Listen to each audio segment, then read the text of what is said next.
What is up, everyone? It's David. Welcome back to Gem Mint MTG, where we talk about all things related to graded Magic the Gathering cards. Today is part 2 of the April market review, where we're going to go over all of the BGS 9.5s, those gem mints that we all love. In the last video, we covered all the BGS 9s. Now we're going to get into the good stuff, the BGS 9.5s. Before we get into that, if you're not already a subscriber here and you enjoy graded Magic the Gathering content, hit that subscribe button and join in the fun, because I'm going to be talking about graded cards all the time here on Gem Mint MTG. Without any further ado, let's get right into these cards. So getting things started off here with Royal Assassin from 4th edition. I'm going to be going through these in set name order. So 4 comes before the alphabet. So 4th edition will be first, and then we're going to go A through Z through the set names, and then the cards will be in alphabetical order as well. So getting started off here with 4th edition Royal Assassin. This BGS 9.5 sold for $125. Near mint, these are running about $5. Adjust for the grading fee, gives you a multiple of 3.12. I think this is awesome. I've talked about this a lot on the channel, that there's a shift in what people consider vintage Magic the Gathering. People are very interested in cards from older sets in mint and gem mint condition, and they'll pay a significant premium for that card. This is a $5 card that somebody spent $125 on. It's kind of what you would expect in that 2 to 3x range in terms of a multiple for a BGS 9.5, and I just think it's awesome that we're seeing sales for cards like this, even from 4th edition. Really neat. Moving on to Antiquity. So getting started off here with Power Artifact. I've talked about this card a bunch of times on this channel, and so it doesn't surprise me. This card sold for $621. Near mint, they're running about $325, multiple 1.73. So Power Artifact has come up a number of times on this channel. I've talked about it before. It just does not command the same kind of premium that other cards from Antiquities do. It's not the highest rarity card in the set, and it just doesn't tend to grab that much of a premium. So I'm not exactly surprised to see it as the 1.73 multiple. I am surprised though that these near mints are getting up well over $300. This card is slowly picking up, but there's still just not a big premium on the Power Artifact from Antiquities. Moving on to the Sage of Lat Nam. So this card sold for $90. Sorry for the potato picture. We got a few of those in the review today. Sold for $90. Near mint, this is $2.80 card, multiple of 2.38x. So around what you would expect for a BGS 9.5. Like I've talked about before, those generally are in the 2 to 3x range. And then you get those outliers that we all love and we all love to talk about. But this is kind of what you would expect, 2.38x. It's a common card, but people love this stuff, myself included. I thought this was a good price for this card. Moving on to Arabian Nights. So here's a heavy hitter, the Elephant Graveyard. This BGS 9.5, you can see it as 9.5 on the centering and the edges, 9 on the corners, and a 10 on the surface. Absolutely beautiful card. So that makes it a B+. This card sold for $3,250 for an Elephant Graveyard. I can't believe the near mints are up over $500. I own a couple of these, and yeah, the price on these has just continued to climb. And these Arabian cards, talked about it before, these are the types of cards that command a very strong premium. We're going to see another one next that's even crazier. But yeah, these Arabian Nights cards in particular, in gem mint condition, these are the kinds of cards that pull an extreme premium. Such as the next card, Flying Men from Arabian Nights. This BGS 9.5 Quad Plus, so it has 9.5 on all of the subgrades, and this is a Quad Plus with 10 centering. So it's a perfectly centered card in gem mint condition. This card sold for $709. Near mint, they're about $30, multiple of 10.74x. So these are the extreme examples. These are it's a 9.5 quad. It's Arabian Nights. It's an iconic card. It has absolutely everything going for it. And when a card like this comes up for sale, really the sky is the limit. And in the end, it comes down to what someone is willing to pay for the card. In this case, it was over $700 for a Flying Men from Arabian Nights. Absolutely incredible. Really awesome sale. And this is, all right, so moving on. Now we're getting into beta. right in right into the heavy hitters here. So this Mox Sapphire, absolutely stunning card. This Mox Sapphire from beta sold for 24,000, almost $25,000. Near mint, it's about 12,000 bucks. I saw BGS 7.5 for that price. It's really hard to find ungraded raw copies of this card that are in grade worthy condition that are actually for sale on the open market in public. But I saw BGS 7.5 for 12,000, so I felt like that was a pretty good representation of what a near mint would be. And when you adjust for the grading fee, it puts you at almost exactly a 2x multiple. So definitely in the range of what you would expect. And yeah, it's crazy to see cards like this selling for well over 20,000. And something that I've also talked about before that I think it's important to reiterate again here. This is a perfect example of how when the card scales up in overall like raw value, generally the multiple decreases. You're not going to get a 5, 6, 10x multiple on a $12,000 card. That would put this card in the $60,000 to $100,000 range, and you're just not going to get that much for even a BGS 9.5 beta Mox Sapphire. Generally, those multiples stay pretty conservative in like the 2 to 3x range, maybe, but generally they're more around 2x. We saw that also with the Bazaar of Baghdad a couple episodes ago. Moving on to the Mana Crypt book promo, another favorite of the channel. I've talked about this card a million times, but let's go over it one more time. Another BGS 9.5 sold for $799. Near mint, these are about $367 when you adjust for the grading fee. It's right at 2x. So the Mana Crypt book promo was sold as a kind of like a promotional item where you could send away, and they would send you back this card, and there were a ton of them printed. The card was banned forever. There's tons and tons of copies of these available in near mint condition, and they never sell for a very good premium. This is a kind of card that I've talked about before, not something that I would personally put my money into as an investment or whatever.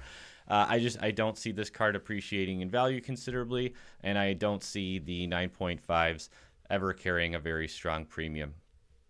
Just not my card. Love the artwork. I love Mark Teeden. It's super cool, but there's too many of them available. Moving on to Collector's Edition Time Walk. So this card sold for $2,974 for a BGS 9.5 Time Walk. It's really, really nice. It's really cool that you can still get these Collector's Edition cards at a relatively decent price. This card sold for a 2x multiple, exactly what you would expect. And this is kind of similar to the Mana Crypt book promo. I don't ever see Collector's Edition cards commanding a 3, 4, 5x multiple, just because there's a lot of them available. Most of them are in near mint condition, and it's just not one of those highly sought after cards. Like if this was a Arabian Nights card, those Arabian cards, they just go crazy. Moving on to a newer card. I love covering newer cards. This is a Mana Drain foil from Iconic Masters. This is also a 9.5 quad. It has 9.5 on all of the subgrades. This card sold for $285. Near mint, they're about 70. Adjust for the grading fee, multiple of 2.71x. So exactly in the range of what you'd expect, to 2 to 3x for that card. But I like talking about cards like this because something that I've talked about a lot on this channel is I'm a big fan of grading newer cards. It's something that's popular in basically every other card collecting category, except for Magic for the longest time. Yeah, I've been into this stuff for quite a while. And more people are grading newer cards. Obviously this is not a brand new card. Iconic Masters is a few years old now, but it's a relatively new card. Before it was basically like your most of the grading was done to vintage cards only. And it was kind of seen that, newer cards, non-reserve list cards, non-power cards, there was no point in grading them. We weren't going to get a return on your investment or whatever. And look at a card like this. It gets the same kind of premium that you would get on a vintage card. And anybody can find this card, can buy this card, and there's a good market for them. And I think it's great. I think it's good for the hobby overall. Moving on to another new card. Then look at this guy, Spacegodzilla, the Death Corona. So this is the Iconia promo. This is a BGS 9.5 Gem Mint Quad Plus. It's got 9.5 on all the subgrades except, again, a perfect 10 for the surface. And this card sold for $229. I remember when they first previewed this card, it was during the pandemic, and people were paying a lot of money for this card, thinking that it was very rare. It ended up being an uncommon that was printed a lot, and it never really carried us. It never really lived up to the hype in terms of its playability or its collectability. From a dollar value for near mint copies, you can still get copies of these for $5. But you grade this card and you get a 9.5, you can sell it for well over $200. So once again, it's pretty much a brand new card released in the last year or two that somebody could have bought for $5, graded it, and sold it for $230. It's awesome. Multiple of 5.67x, very, very strong. People like niche weird cards like this in gem mint condition. Moving on to, this is a really neat one. So Reya Dawnbringer from Invasion. So this card sold for $150 near mint. And once again, this is a $5 card that anybody can buy in near mint condition and find a really nice copy, grade it themselves. Multiple of 3.69x, exactly what you would expect with any other kind of card. So I think, again, it just speaks to the diversity in the marketplace in terms of what people are grading, what people are interested in. Whether you're into older cards, vintage cards, reserve list cards, old bordered cards from sets like Invasion, newer cards like Mana Drain from Iconic Masters, or Spacegodzilla from Iconia. There's something out there in the graded market for everybody. And I thought this was a really cool sale. Moving on, let's get back to the old stuff. All right, we're going into Legends here. Starting off here with All Hallows Eve. This card sold for $1,770. Near mint, these are up to $800. This card has increased in value. For a while, this card, if I remember right, this card kind of lagged behind the Nether Void, Chains of Mephistopheles, those like Four Horsemen black cards. I remember the All Hallows Eve was always kind of like the lower tier of those, but now these are $800 for a near mint, multiple of 2.12. So what you would expect, but really crazy to see the near mint price on All Hallows Eve these days. This card has come up a lot. All right, so let's move on to another Legends card, Cleanse. So this is one of the cards that is banned. You can't find this card from certain online retailers. It was hard to find this card for sale in near mint condition. I looked to eBay and some other sites that I don't use as much because you can't buy this card on Card Kingdom or TCG Player. So had to rely on some other sources for determining a near mint average. But I think it will be roughly around $200. I had 192, a multiple of just over 5.25x. So once again, this is one of those niche weird cards that is kind of taboo now, and it commands a very, very strong premium. Card sold for almost $1,200 for Cleanse. This card was more or less worthless, for the longest time, not even that long ago. And then, it gets attention on it. People start getting interested in it, and all of a sudden it starts selling for a crazy premium. This is nuts. I can't believe $1,200 for Legends Cleanse. Unreal. But let's move on to more Legends cards. Chain Lightning. So this card sold for $129.50. Near mint about $17. Multiple about 2.5. Not too much to say here, but just want to add in like it does. And for the vintage cards, it doesn't have to be rares or super sought after cards. Look at the Flying Men. Flying Men is like a common. Chain Lightning is I think this is a common as well. I don't even think this is an uncommon. And these cards sell for great prices. So even if you don't have a ton to spend on a card, if you find pretty much any vintage card in really, really, really nice near mint condition and you get that card graded, I guarantee you there is a market for it and a strong premium you will get. Moving on to Living Plane from Legends. So this is an interesting one. Let's take a little time and look at this. So this card sold for $617.70. Near mint, they're running about $475. This is another one that has come up considerably recently. Adjust for the grading fee, gives you a multiple of 1.21x. So this was a fantastic deal by most metrics. So part of me wonders, is that near mint average really going to hold? The copies of this that were 200, 300 that have sold in the marketplace, recently. If that was still the near mint average, it would put your multiple around 2.5 or whatever, kind of more in line with what you would expect.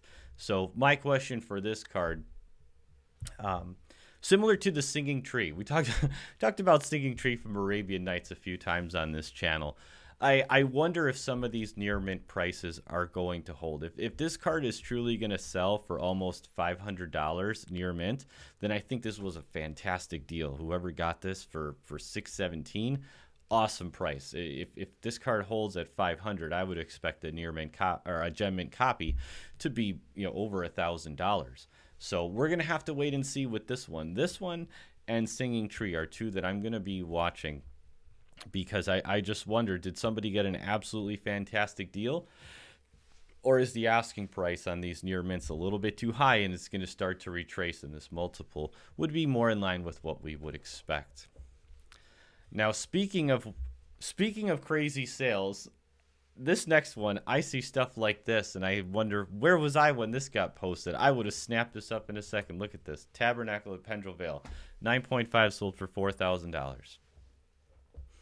How much is a near mint? $4,000. I don't know what happened here. I don't know what happened here. And I'd like to know more. If anybody knows more about this card, who was the seller, who was the buyer, where did this price come from? I think this card could have sold for $8,000 to $10,000.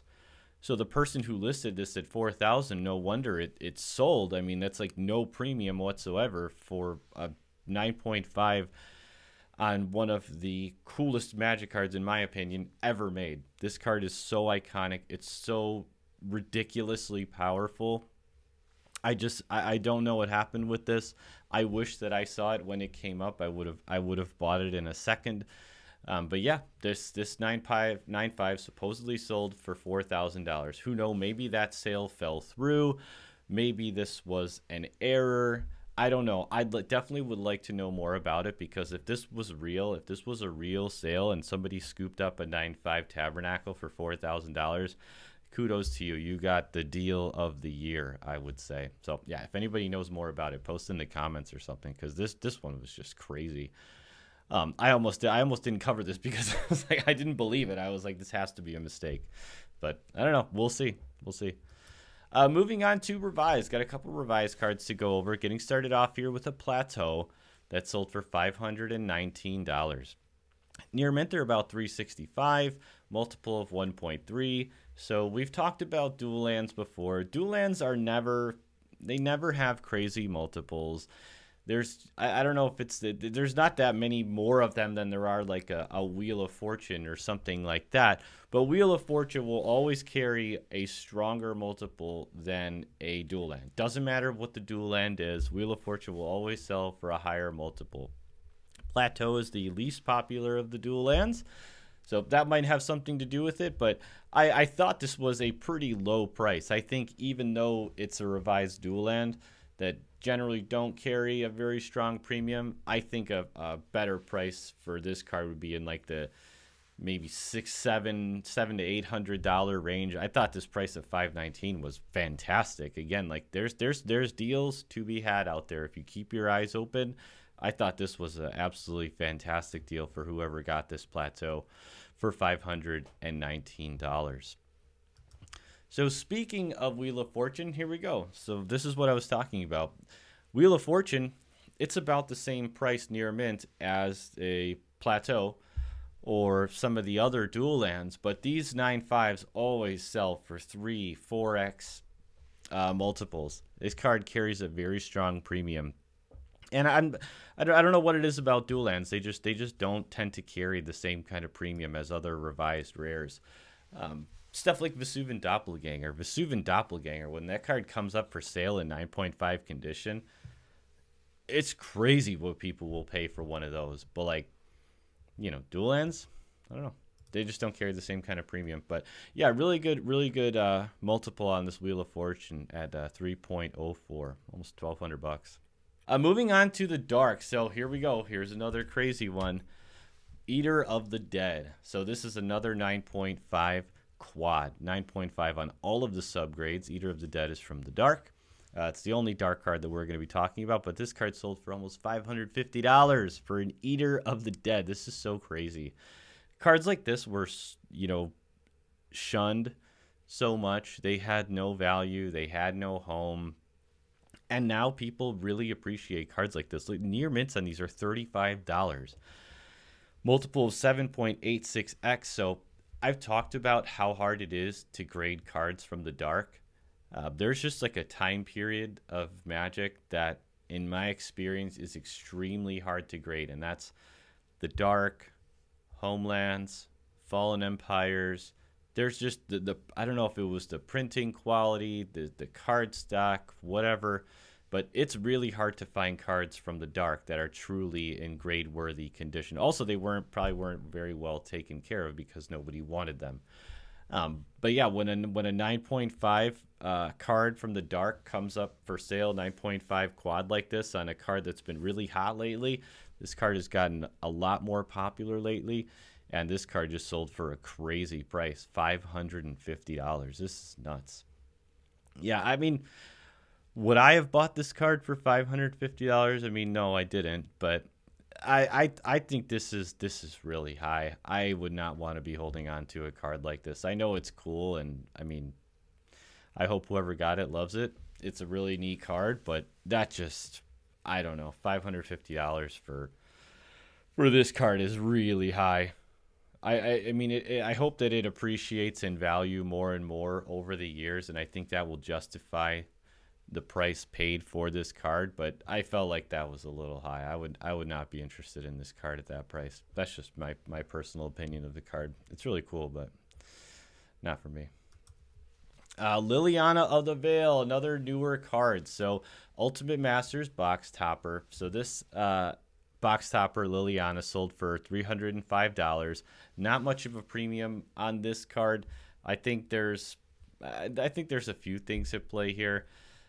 It's an Ultimate Masters box topper. It comes in like the sealed package. There's a ton of these available in perfect condition. It's like it's an iconic card, yeah, but it doesn't surprise me. These Ultimate Masters box toppers, they generally don't carry that much of a premium. I remember I sold I had a was it Snapcaster Mage box topper in 9.5 condition, and I think I got like 1.25x or 1.5x. Not that good. I sold another box topper, and it was the same thing. There's just not a strong premium on these. I know there are some people who have got pristine 10s and black labels on box toppers, Ultimate Masters box toppers, and those sell for a crazy price. But just the regular 9.5s, I have seen them sell for not that much of a premium, in the 1 to 2x range. Moving on back to vintage cards, to unlimited. So we got a few unlimited cards to go through here. Getting started off with the Force of Nature. This card sold for $1,115. Near mint, it was hard to find these in near mint condition, but I think they'd be around $150 from the ones that I was able to find on eBay and such. So just for the grading fee, that's a multiple of 6.03. I think this card is undervalued at around $150. I could definitely see... I still think that Unlimited is undervalued in general. I think these cards have a lot of room to run. So I do think that selling price of $1,115 was very high. I would not buy that card at that price. I think, maybe $600-700 or something, and I would have been interested in it. I feel like it was really high, but this is another one where Over the years, as the near mint prices on these unlimited cards go up, and this card becomes, you know, a $300-400 card, that selling price of $1,100 might seem like a deal at that point. But at today's value, I felt like the selling price was a little bit high, and I would not have been interested in this card at that price. That's how I see this card in particular. This is more what I would expect. This is awesome. Look at this. Ice Storm from Unlimited. 9.5 quad plus. 9.5 on all the subgrades is 10 on the surface. Sold for $399. Near mint, they're about 85. Adjust for the grading fee. Multiple of 3.33x. So, you know, I look at cards like this, and then I look at that Force of Nature. I know Ice Storm is an uncommon. Force of Nature is a rare. But you know, near mint, they're not that much different in value, and this is a quad plus. I thought this was a really good pickup. I think this is a really cool card. Dan Frazier artwork, really beautiful card with good subgrades, good selling price, but you know, the multiple that you would expect. I really like this card. I would definitely be interested in a card like this at that price. So now we're gonna go to another totally crazy one. Llanowar Elves from Unlimited. 2 copies sold, both in 9.5 condition. One was a quad on the left there. One was a basic. They sold for $585 and $420. Near mint, these are about $12. And these multiples, 12.85 and 8.94. I mean, this is crazy. I don't know what's going on with, you know, like I said earlier, in the end, it comes down to what someone is willing to pay for the card. That's how much the card is worth. And when I see selling prices like this for unlimited Llanowar Elves, I don't know. Personally, I kind of scratch my head. I would not be interested in either of these cards at either of these prices. I don't think I would pay more than, I don't know, $200, $300 or something. I mean, the quad is nice, but I don't know. Some of these prices are just crazy. I mean, if you've got the money to spend and you don't mind dropping $600 on an unlimited Llanowar Elves, then all the more power to you. But if I was like, you know, me personally with my money and what I choose to invest in Magic the Gathering, if I had $600 to spend on a Magic the Gathering card, or someone asked me if they had $600 to spend on a Magic the Gathering card that they hoped would appreciate in value, I would not tell them to buy a 9.5 quad unlimited Llanowar Elf for $600. These prices are crazy.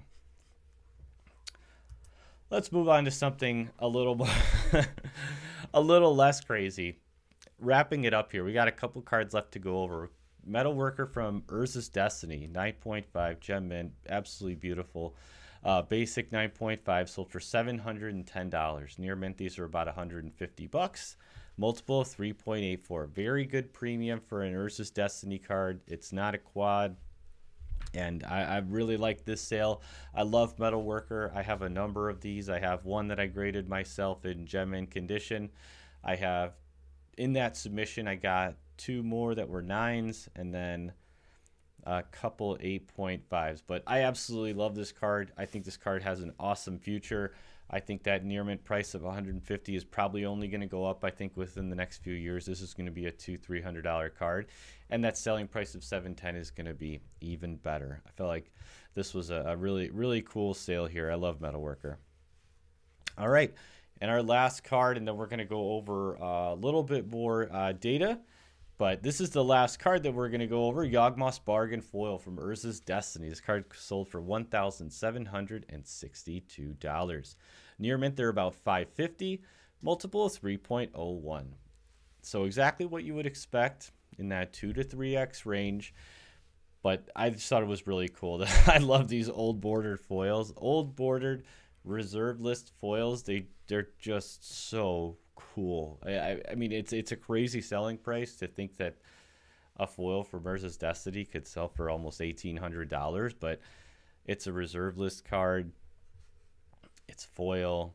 It's just absolutely beautiful. Such a cool card. This is so awesome. I wish I had this card. I have a bunch of regular Yawgmoth bargains, but none in foil. So kudos to whoever got this. You got an absolutely awesome card.